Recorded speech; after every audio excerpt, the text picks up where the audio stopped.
Good morning, traders. It's 9:01 a.m. Eastern Time on Tuesday, the 19th of September, 2017. Thanks for joining me for another Trader Bite, early nourishment for your trading mind. Derivatives trading involves substantial risk of loss and is not suitable for all investors. Past performance is not necessarily indicative of future results.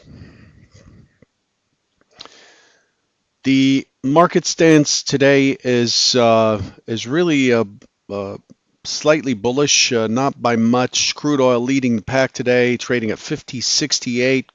Crude had a pretty decent fall yesterday and recovered in the afternoon, and now trading higher than the last 2 days of trading um, on the pit session. Crude is up 64 basis points, 0.64%. The laggard again today is the US dollar. The DAX is also dragging. The DAX having maintained a pretty tight, relatively tight range lately. Um, but overall, pretty much everything else is green, including gold today. So what we have, other than crude, we have a mixed bag today. So the S&P is slightly higher from the close, but trading inside of value, yesterday's value and range. Again, today the market's in a holding pattern, it appears, based on the overnight news. Again, like I said, the format's changed. I'm not covering news, but you should know that the two-day Fed meeting kicks off today. Also, yesterday, there was a bill introduced into the Senate to repeal Obamacare. Not sure what effect that has on the healthcare segment of the S&P 500. The healthcare segment's around 20%, I believe, of the S&P. So we may see an effect there. The goal is to get that bill connected to a budget reconciliation bill, which expires at the end of this month. So that's those are the items that kick in today. As far as the figures, pretty much everything's behind us this morning. All the numbers are behind us. I'm not seeing anything significant that's to talk about. Again, the two-day Fed meeting started just 4 minutes ago. Let's jump right into yesterday's expectations. As you've probably seen and guessed, pushing against all-time highs is a tricky sport. It is very hard to predict, and it just the market behaves in a way that in a way where you can't tell whether prices have exhausted the buyers at the point and a rotation down is expected, or if if buyers are going to continue to explore higher prices, looking for those sellers who, I don't know what happened to the sellers. It seems like they all just took a vacation or something. But the main expectation yesterday, we were looking for a gap up at the time of the trader bite. We were trading at 25.01 with a high of the prior day somewhere around 24.99, and so the expectation is what we've seen recently. We see it as recently as right there, right? We gap up, we make an attempt at the prior range, but we continue to stay higher. That's what Hypo 1's built on. Hypo 1's built on the idea that clearly we have not found, or the auction has not found its sellers yet. And so the expectation is for sideways open that makes an attempt towards the low, but leaves a gap zone open right down here, and then pushes new all-time highs, extending the 25.0450 level. And I was looking for 25.06 quarter as the first measured move target there. So that partially was correct. The second hypo is sideways open auction out of range, push higher, then find its sellers and start to rotate back into the range with a target of 24.95 as the point of control. That was also partially true. Yesterday's market did something of both. So here we are. We have an open auction. We push up to 25.02. pull back down to 24.9950, and then we got a big clue here, a really big clue, a 6.5 point rotation up. It looks like an impulse, but there's no build up behind it. See this impulse back here the day before on Friday had a lot of buildup behind it. So we're looking for that to extend itself. This lately, when we get an early squeeze, we tend to sit sideways until the close and then make a move up or down, generally in the direction of the impulse, as we expect. Yesterday we just sat sideways, so we had our push to 25.06. Remember, 25.06 quarter was the measured move target, missed it by a tick. And we extended the overnight high up. And then the market just sits sideways for a long time.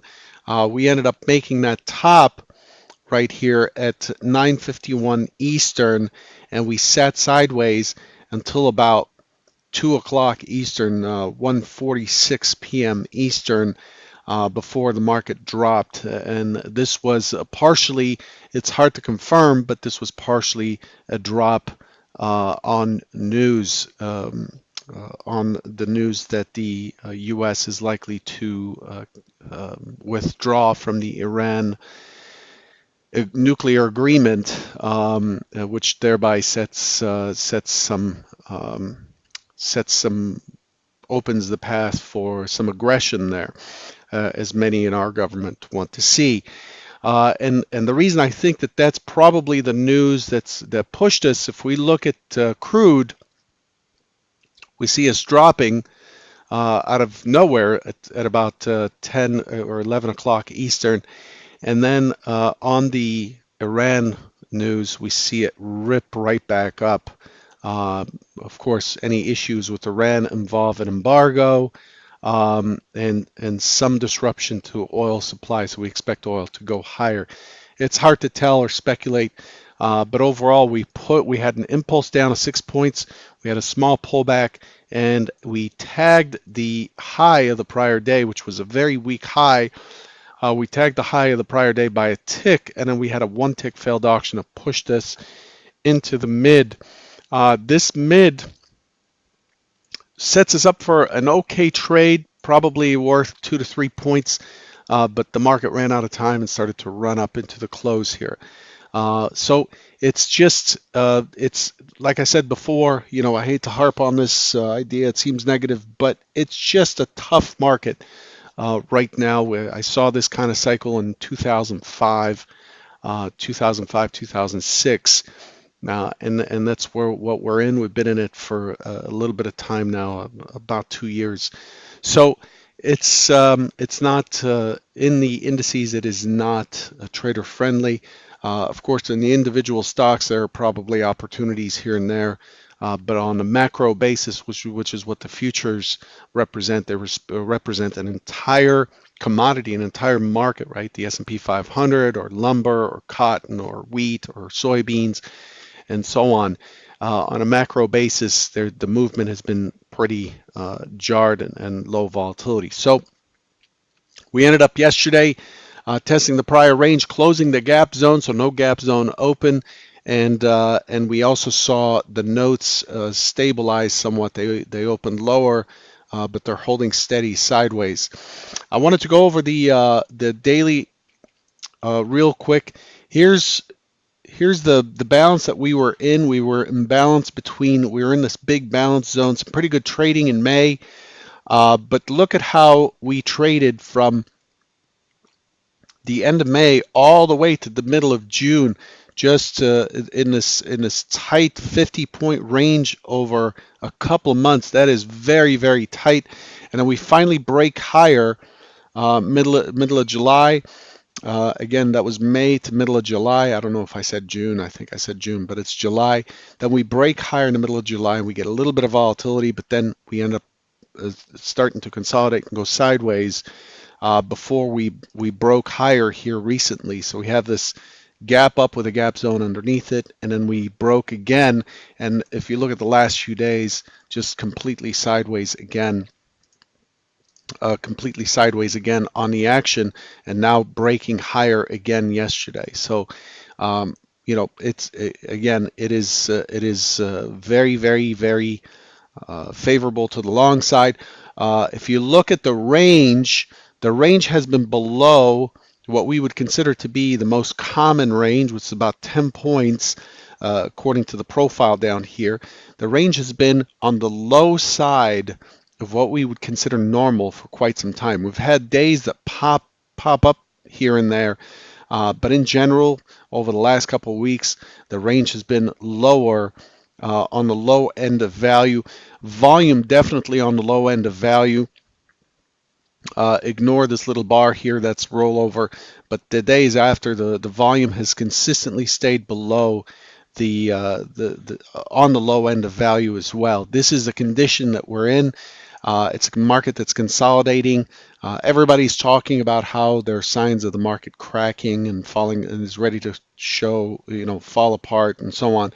And it may do so. We're in a tightening cycle, and it's likely to do that. But I'm not willing to bet on the short side in the hopes that that will happen at my convenience when I'm in a short position. So I feel like I see the shorts getting squeezed all the time. This is the weekly. We are trading above the prior weekly range. Still very, very bullish. We're still one time framing up on the weekly. It is not, as I had put on Twitter yesterday, it's not the type of market you want to get short in. As far as what we're expecting for today, I'm expecting this to find a base. I'm expecting it to fall down into the prior point of control at 25.0250, and then carry a base, and I'm looking for this to pop higher into 25.0775, 25.08 before it balances back out. I'm expecting a balanced day today. I'm expecting it to be fairly tight trading today. Again, we're back. We're one day ahead of the FOMC, where the FOMC is expected to announce it's what it's going to do about its enormous $4.4 trillion balance sheet. So overall, I expect the market to, the financials have been very strong. I expect the market to continue to explore higher prices. I'm not seeing, and the reason I expect this mainly is from the auction, I'm not seeing excess highs. Look at this high here. The profile is not tight at the top, right? The profile is not tight at the top. Show there was no trading at the top. Trading continues all the way through the range. And so we're not likely to be done on the high side. Those are some of the clues there. So that was hypo 1. Hypo 2, if we get a little burst pushing higher on the open through to 25.0775, 25.08, and then we break below the opening swing low, then I'll be looking for it to pull back, and then I'm looking for short term, a very short time frame, short into the prior day's point of control, and then to value low as well. And then I'm looking for it to balance back out and finish in the middle later in the day. That's hypo 2. I'm expecting a profile that has a blunt top, and then for it to get heavy on the downside, and I'm looking for the point of control to shift back into yesterday's point of control. Okay, so that's how things are expected to go. If we remain here into the open, expecting an open auction in range, we are in the heavy part of the profile. We're basically back. It's unfortunate that I have to stretch this profile just to see what's on it. That just tells you how tight things are.